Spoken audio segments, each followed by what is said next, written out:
Air Force jets in the UK have intercepted 2 Russian bombers flying just north of Scotland. 9 Europe correspondent Edward Godfrey joins us from London. G'day, Edward. The pilots, they were quick to scramble. At 10:50 a.m. on June 13, 2025, radar operators across Poland watched their screens erupt with a sudden bright signature.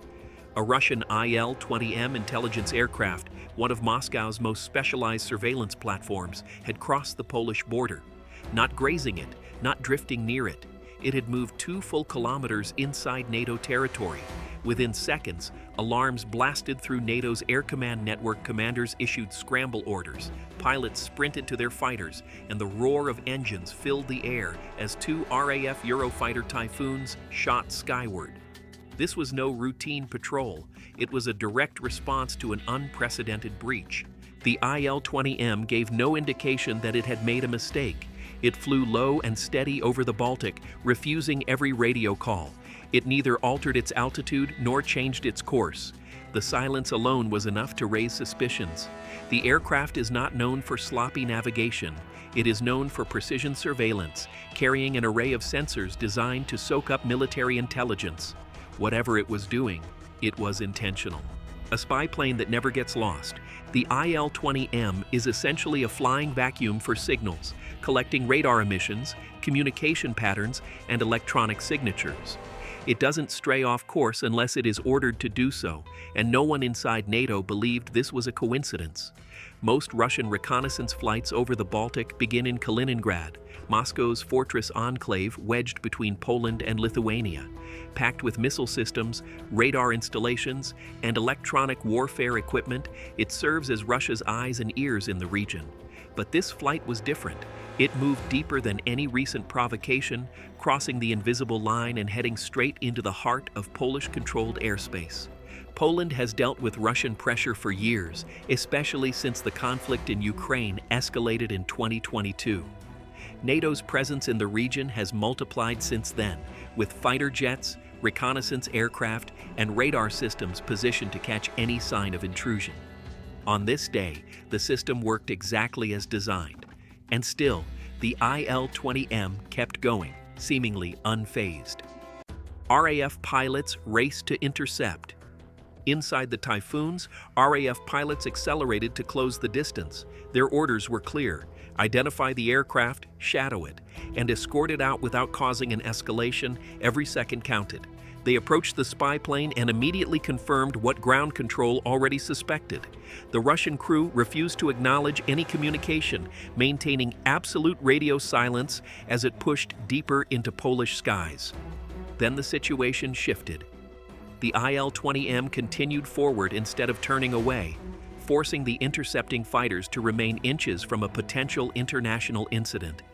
Even a slight misjudgment, a sudden climb, a sharp turn, or a misunderstanding could have turned a routine intercept into a dangerous confrontation. A pattern of probes and tests. This was not an isolated event. Just weeks earlier, on May 27th and June 5th, British Typhoons had scrambled for nearly identical scenarios, Russian aircraft creeping too close to Poland. But this time went beyond too close. This time was a breach. These repeated flights reveal a pattern, a series of calculated tests designed to measure NATO's reaction time and readiness. Russian military planners learn something each time.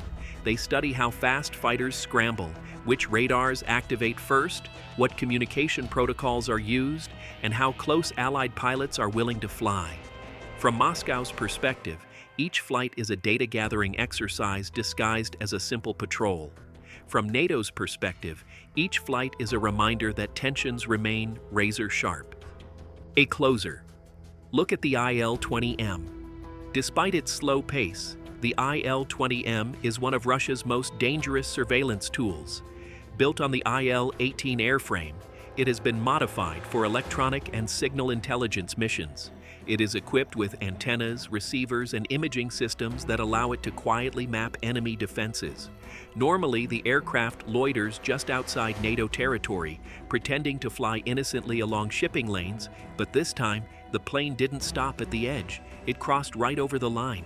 Meanwhile, the RAF Typhoons escorting it were equipped with sophisticated tracking systems like Pirate infrared search and track and the Captor radar, giving them the ability to monitor the Russian plane without revealing every system of their own.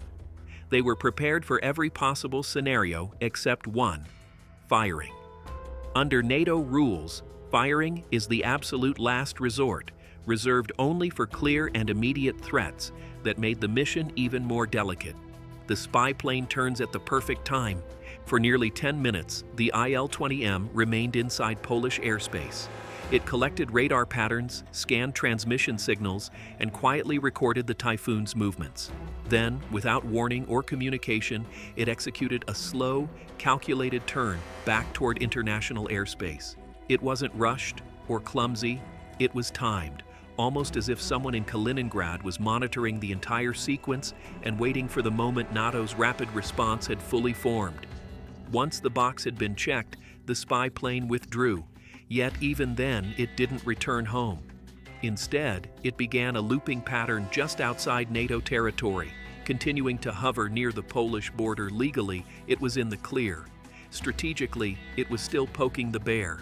The RAF fighters stayed with it, shadowing every move, maintaining silent pressure. A bigger strategy at play. What appeared to be a brief border incursion was far more calculated upon closer inspection. These Russian flybys rarely occur in isolation. They often coincide with cyber intrusions, satellite maneuvers, naval activity, or shifts in electronic warfare posture.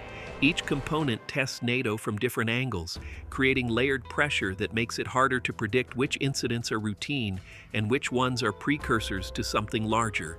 NATO analysts understand this pattern well. They know that Russia is continuously building a profile of Allied defense behavior. Every intercept teaches Moscow something. Which radar activates first? How long before fighters arrive? Do they escort or aggressively block? How do pilots position themselves? Every detail matters because every detail can be turned into a tactical advantage. The dangerous line between control and crisis. The riskiest part of these encounters is not the airspace violation itself, but the potential for miscalculation. A single misinterpreted movement could trigger an escalation neither side wants. A pilot misreads a turn. A radar operator thinks a maneuver is hostile. A jet moves too close. Suddenly, a quiet test turns into a deadly event with global repercussions.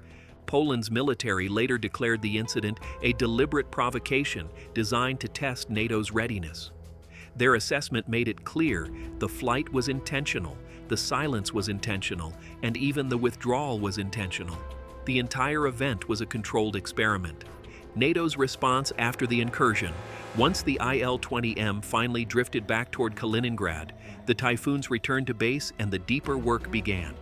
NATO's Allied Air Command compiled radar logs, pilot reports, flight tracks, and every second of electronic silence, Poland's tracking data was merged into the analysis. The Baltic states requested immediate briefings. Brussels reviewed the findings and quietly updated its protocols. No part of the incident was ignored. This wasn't just another intercepted aircraft. It was a rehearsal for something that could happen again, possibly with a different aircraft, a more aggressive maneuver, or a pilot who doesn't turn back at 2 kilometers. The reality moving forward. Eastern Europe's skies are no longer calm. With Kaliningrad sitting like a loaded weapon at NATO's doorstep, the region remains constantly under tension. The IL-20M entered Polish airspace and left without a fight, but it left with something arguably more valuable: a clearer picture of NATO's reaction. The entire event was a message, delivered in silence and measured in minutes. The biggest question now is simple. How many more of these tests can NATO endure before one crosses a line that cannot be walked back? If you want more deep dive breakdowns like this, stories that cut through the noise and reveal the tense reality behind modern military standoffs, make sure you hit that like and subscribe to the channel. Your support keeps these investigations going.